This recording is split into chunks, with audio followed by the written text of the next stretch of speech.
Welcome back to the Arise interview, where we speak to the newsmakers as well as ordinary people doing extraordinary things around the world and featuring the voices at the heart of the stories. I'm Charles Aniagolu. Now, protesters demanding an end to police brutality and further political reforms are staging further demonstrations in many parts of Nigeria, including the commercial city Lagos and the capital Abuja. Daily protest marches have been held for nearly 2 weeks now. Police initially responded to the demonstrations with beatings, tear gas and gunfire, which the human rights groups say has led to the deaths of at least 13 people. The government has pledged police reform, and a number of states have set up judicial panels of inquiry to investigate police brutality. But protesters remain skeptical and have made further demands, so they are still taking to the streets. Youth, we have decided to take charge of our destiny, you get, so we can secure the future of our generation. What we are asking is very simple. It's as simple as the way they embezzle. You understand? Just take this police brutality of the street. End the SARS, end the swatting. We are tired of saying come, let's come and say what's on your mind, and they won't do nothing. You understand? So if this is the change, we want it like for good. Things has not been very okay in Nigeria, so everybody has to cater for themselves. Even my parents that we look up to demand from, I'm the one that is going to the streets to look for something to give them. So I can't say that, let me say at 2013, I started hustling on my own. I finished my secondary school 2010. So for the past 7 years now, I've stopped demanding, and the government has not done anything. I've been hustling on my own, from one job, from marketer, from selling sweets inside traffic, 100 naira sweet. And I need to meet up with a target of 15,000 naira in a month, all because I want to collect salary of 16,000. And that's a cross-section of people protesting on the streets here in Nigeria. Well, one of the changes being called for is more inclusion of Nigeria's youth in the political process. And one former presidential candidate who ran under the banner of the Young Progressive Party and who started the process of breaking down barriers, taking particularly the youth and women along with him and rattling the political Richter scale in Nigeria, is Professor Kingsley Moghalu. He's reasonably young, well-educated and well-experienced in financial, economic, good governance and international affairs issues. So what does he make of these protests that are the most serious Nigeria has seen for years, and could far-reaching changes be on the horizon? And Professor Kingsley Moghalu joins me via Cisco WebEx from Washington. Good to see you, Professor Moghalu. Thank you very much indeed for joining us. And a word about the context here and the scale of what you're seeing. How significant is all this, do you believe? Well, thank you very much, Charles, for having me. I think what we're seeing in Nigeria is historic, it's unprecedented, and it was foreseen. It's the chronicle of an event foretold, certainly by some of us who believed that the youth in Nigeria should rise up and take control of their destiny. Nigeria is not working for them. Nigeria is not working for anyone. And the police brutality we see through the SARS operation is just one manifestation of a problem, a broader problem of bad governance in Nigeria. It's something that is one instance of a state that is marked by impunity and authoritarianism and corruption. So, SARS has just been the trigger to something much bigger. So the youth have kept it peaceful so far. I am aware of attempts to disrupt them using violence and thugs, and we must condemn that. And to the extent they keep their protest peaceful and focused, I think it's a good thing that they have done for Nigeria and for themselves. So, well, let me ask you this, because much on social media on all of this, isn't there, playing an active role, not just in terms of getting lots of people out onto the streets, but also in terms of fundraising and donations to sustain these protests. So a very well organized protest movement that has no leader. Does it now require such a leader in order to take things to the next level? Well, it's very interesting you raise this question, because the young people themselves have said they do not want to have a leader in that sense. And we have to be sensitive to what they themselves want and how they want to express themselves. So, and there may be many reasons why they have chosen that path. Maybe they do not want the government to focus on any particular individuals among them. And maybe they just want to have the ability to create surprise. So we have to be sensitive to what they want. However, in the longer term, they must have from amongst themselves, people who can engage with the government in a responsible manner and in a peaceful manner to press home their demands and lock in the gains from their protests.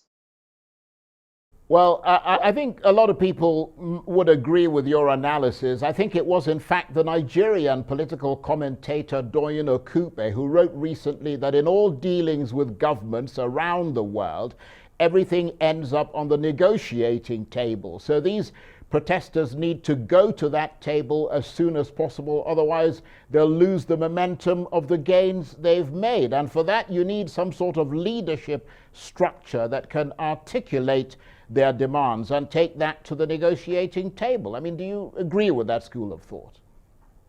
Well, that's obviously true, but the timing of that is for the young people to decide. Nobody should decide for them. And it is this looking down on them, always thinking that we know better than them. We should avoid that. They know what they're doing. If you look at how efficient, how organized this protest has been, you must doff your hat for them. They have made provisions for everything, including charging their phones with solar-powered panels. They've made provision for food, for water, for helplines. I mean, they've done in just a week what many parts of the Nigerian state have not been able to achieve for many, many years. So yes, broadly so, everything will end on the negotiating table, we hope, because we want it all peaceful. But the timing for that should be left up to them. They may feel, and I can see that they feel, that they still don't trust the government to meet their demands.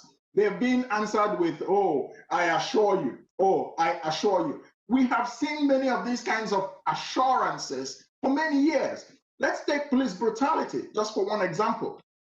There have been many panels of inquiry and commissions led by former inspector generals of police like MD Yusuf and so many others, very distinguished people that have, investigated the problems of the Nigerian police and recommended systemic reform of the Nigerian police force. What have we seen? Instead, we've seen SARS killing, brutalizing, abusing these young people. So, I think it's long past time for these, rote assurances. The young people, I think, want to see concrete steps. Their 5-point demands or whatever demands they have. The government needs to be seen to be acting in good faith by meeting those demands and going even beyond them. Because, let me tell you what I think about this whole thing. Police brutality and SARS, it's just one face of the character of the Nigerian state. There are, from other parts of the spectrum, demands for the constitutional restructuring of Nigeria. And that, I think, is a very fundamental issue, because the question of whether there is good governance depends on the fundamental and structural nature of the Nigerian state. The Nigerian state is not structured today to be efficiently and effectively governed. And that reflects itself in all sorts of things. Impunity. You have a police force that is a machine of corruption. You have a police force whose only duty is to protect the regime, not the people, whose duty it is the governments to protect. So we see a lot of foundational issues. They may not all be solved overnight, but I think the young people are in control of their protest, and I think they're doing something that is good for them and good for Nigeria. And Professor Moghalu, would you be prepared to offer yourself as a possible leader of that movement? After all, the platform on which you ran for president was a youth platform. You were the presidential candidate for, I think it was the Young Progressive Party in 2019. So to come, to some people who've been commenting about this on social media, you rather fit the bill. Well, thank you, Charles, but I'm very sensitive and very respectful of the wishes of the youth themselves. I don't want to impose myself on their protest. I encourage it so long as it's peaceful. And I have always said, as I said when I ran for president in 2019, that we need to make a break with the old system in Nigeria, that the young people need to take charge of their future. And I'm very glad that what is happening now is happening. And I think beyond that, we must respect how they want to carry out their protest and their organization. That's what I would say to that. I'm quite sensitive to how they feel. And it's not about me. It's not about any particular individual. It's about Nigeria. That's what this is about, and the future of our country. Let me remind you of two visions of the future. And I used to say this a lot when I was campaigning for president. Benjamin Disraeli, the former Prime Minister of Britain, said, "The youth of any country are the guarantors of its posterity." And then you have another vision, a quote ascribed to J. Edgar Hoover in the United States, where he says, quote, "Blessed are the youth, for they will inherit the national debt." Nigeria's national debt today is $90 billion. 30 billion of it is foreign debt. Who's going to pay it? It's these young people on the streets. We're borrowing indiscriminately and mortgaging their future. So this is a very serious issue. It's not an issue that anybody can respond to by just dismissing them with a wave of the hand or giving them quote unquote assurances. We want to see action, concrete action. And of course, Professor Moalu, there are countless examples around the world when people begin to lose confidence in those who are there to keep them safe and enforce law and order and who govern them. I mean, what impact can that have? Because to some extent, what we're seeing is a shift in power and hierarchy, and the way we live within society is ultimately a social contract. And when the people who are in a way controlled by that hierarchy start to question it, then you begin to see this instability coming in, don't you? Indeed, you have framed it better than I possibly could. Let me say one thing. The people who have governed or ruled Nigeria for far too long, I said it, it's not a secret, they have no vision. Now, when you cannot protect the citizens of a country, look at the insecurity in Nigeria, and yet you expect loyalty from the very citizens whom the SARS have been brutalizing, is that a fair bargain? There is no social contract, and when there is no social contract, you cannot expect the loyalty of the citizens whose protection you don't care about. For too long, and today you still have in Nigeria, there are people who think Nigeria is their property. Nigeria is the property of themselves and their families and their relatives. And then you have a reign of nepotism going all through. It's me and my aunts and my uncles running the government of Nigeria for ourselves, by ourselves, of ourselves. And should anybody be surprised that this is happening? It's a big lesson that when a government or when a system of government loses legitimacy in the eyes of 60 to 70%, that is the population of the youth in Nigeria today, and even more, then that system, there is a collision coming. So on one side, you have, we are buffeted, the system is buffeted by the, awakened youth with the End SARS protest. On another side, you have the protest by even old people, people of all ages, for the restructuring of Nigeria so that Nigeria can be set free to make progress. And some people are opposed to this. You can't expect anything different from what is happening. I'm going to ask you to stay with us, Professor Kingsley Moalu. Would like to talk with you some more. You're watching the Arise interview. Plenty more still ahead as we continue our chat about the protests across Nigeria, calling for an end to police brutality and far-reaching political reform. Stay with us. Welcome back to the Arise interview. I'm Charles Anyegolu. Nigeria has been rocked by nearly 2 weeks of protests against police brutality, but now the demonstrators have widened their demands and are calling for far-reaching political, social and economic reforms. Large crowds have again gathered in the Nigerian capital Abuja and in the commercial city of Lagos. The government has appealed to the protesters to relent, saying the demonstrations are hurting the economy at a time when it is still recovering from the ravages of the COVID pandemic. Some of the protests have been disrupted by attacks from armed unknown people. In Osun State in the west of Nigeria, the governor escaped what officials have called an assassination attempt after one such attack. And in the midwestern city of Benin, capital of Edo State, the governor has imposed a curfew after a jailbreak took place during the protests there. And the former presidential candidate in Nigeria's 2019 elections, Professor Kingsley Moghalu, who is also a political economist, a lawyer, and former deputy governor of the Nigerian Central Bank, and has held high-level international appointments at the United Nations, is still with me via WebEx from Washington, D.C.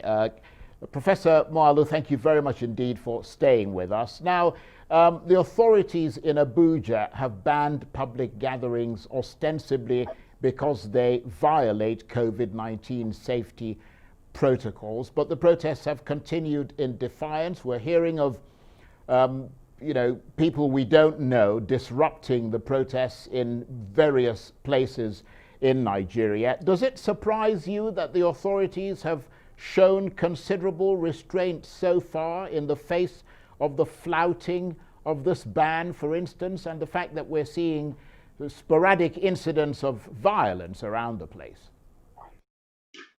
Well, first of all, let me say that I commend the government for their restraint so far, and the President Muhammadu Buhari. I know that he has been under some pressure to send, from reports that we read, to send military troops in to quell the protests. And it is to his credit that he has resisted that so far. I urge the government not to make the mistake of sending in armed troops or trying to quell these protests by force. Now, we know also that, of course, there will be elements within the government and the regime that will be thinking about their survival. And so they will, some of them will do things outside of the rule book, including perhaps encouraging people who don't have good intentions to disrupt these protests. We've seen that everywhere in the world, even here in the United States. When the Black Lives Matter were protesting, we saw some hoodlums will go in and stir things up and start causing violence. So, but it's very clear so far that the young people themselves have been peaceful and they have not been violent. So the government must resist the temptation to use force. Now, I want to say one or two things in addition to what I've said before. For the young people, they need to understand something. This protest is here and now, but it's about the future. So they have to think about how they have to stay engaged on their demands going into the future. And I want to take a lesson from the Arab Spring protests, where the young people rose up and we thought that there was now going to be a new wave and wind of change across the Arab world. Unfortunately, that did not happen. Why did it not happen? Because the protests were spontaneous, but they flared out and they were not backed up by structural engagement in the politics of those societies. So this is a very important point. Going into the future, our young people have to understand that politics matter. They have to join political parties, they have to vote, and they can run for office. Often, they just go to running for office without doing the first two. So they must avoid this mistake and stay engaged in a structural manner going forward, regardless of when the protest ends. But they should insist on their demands in a realistic manner, and there should be a timetable in terms of negotiations or discussions for how those demands should be met. And just talking about the idea of potentially sending security forces out on the streets, I guess the protesters' anger will not presumably die down if security forces move in, but would rather be more galvanized and possibly more incensed. And obviously they've got the numbers, haven't they? I think that any attempt to put the protests down by force will send it into unpredictable territory and will worsen and inflame the situation. And I think will give more legitimacy even to the protesters and the protests. So I think that's a losing scenario for the government to think that they can achieve much by crushing these protests in a violent way. I advise the government to look inwards and think about the Nigerian state and the future of our country. They have failed us in terms of their performance. They failed Nigerians. That's the truth. And that is the truth we must confront, that this country is not working for all of us. That's the real issue. It's not to placate the protesters and they go away and we continue with business as usual. We must avoid that. The government needs to get into comprehensive reforms. When I ran for office, before this protest, 2 years ago, I set out a series of comprehensive reforms of the police force that needs to take place. We cannot have a country where we have 200 million people and you have 370,000 policemen. It's a joke. But why will they not be able to recruit the 1.5 million people that I recommended should come into the police force? That recruitment should be done, and it should be done on merit. The problem we have today is that the police force, just like many other institutions in Nigeria, is a patronage bazaar. You know, people are not recruited on merit. People are recruited to attend to constituencies and so on and so forth. And then they go in there taking bribes all their lives. There needs to be reform. There needs to be retraining of the police fundamentally. The International Political Science Association did a survey. They've been doing it for 4 years now. And each time Nigeria ranks worst, having the worst police force in the world. They survey 127 nations, and Nigeria always comes out 127. That's a shame. How can any government accept this type of thing? So we need to retrain the police. We need to reform it fundamentally. We need to look at their welfare. We need to look at recruitment. We need to look at specialization in the police force. You know, you can't just have people just doing every general duty. No, there is specialization. We need to improve the forensic capabilities of the Nigerian police to fight crime. The reason the government is losing legitimacy is because there is no security in Nigeria. That's the #1 duty of any government. And nobody will accept excuses for a failure to perform that duty. I have to say you've articulated it very well indeed. So my question to you is this: where does this potentially go, do you think, in the coming days and weeks in terms of the protests and the radical changes that the protesters want? And we've got about a minute and a half. Yeah, the interesting thing to see is whether and how, if so how, the protests against SARS merge with the demands for governance reform, and how the demands for governance reform will merge with the demands for constitutional restructuring. If you don't have, for example, electoral reforms in Nigeria so that Nigerians can select their leaders in a clean and transparent way, if you don't have restructuring so that we stop worshiping the God of small things, oil, and let our economies actually prosper by regions and states being productive instead of everybody struggling for power in Abuja to go and share oil money. And then when the oil money goes down, you now mortgage our future by constant borrowing. If these things do not happen, then we're going nowhere. So I suspect there may be a merger of these different demands in this protest as the days and weeks proceed. That's what I suspect will happen. And I think the government needs to begin to think far and to be seen to actually be ahead of the curve by responding to the demands for constitutional restructuring, by saying, okay, we're ready to come to the table, responding to the demands for electoral reform. Those are the kinds of things that we need to see. And of course, a fundamental reform of the police force. Professor Kingsley Moghalu, I want to thank you very much indeed. Professor Kingsley Moghalu is the former presidential candidate, and he was talking to me from Washington, D.C. That's it for this edition of the Arise interview. Join us again tomorrow from me and the entire team here in Abuja, Lagos, and the United States. Bye-bye, and thank you for watching.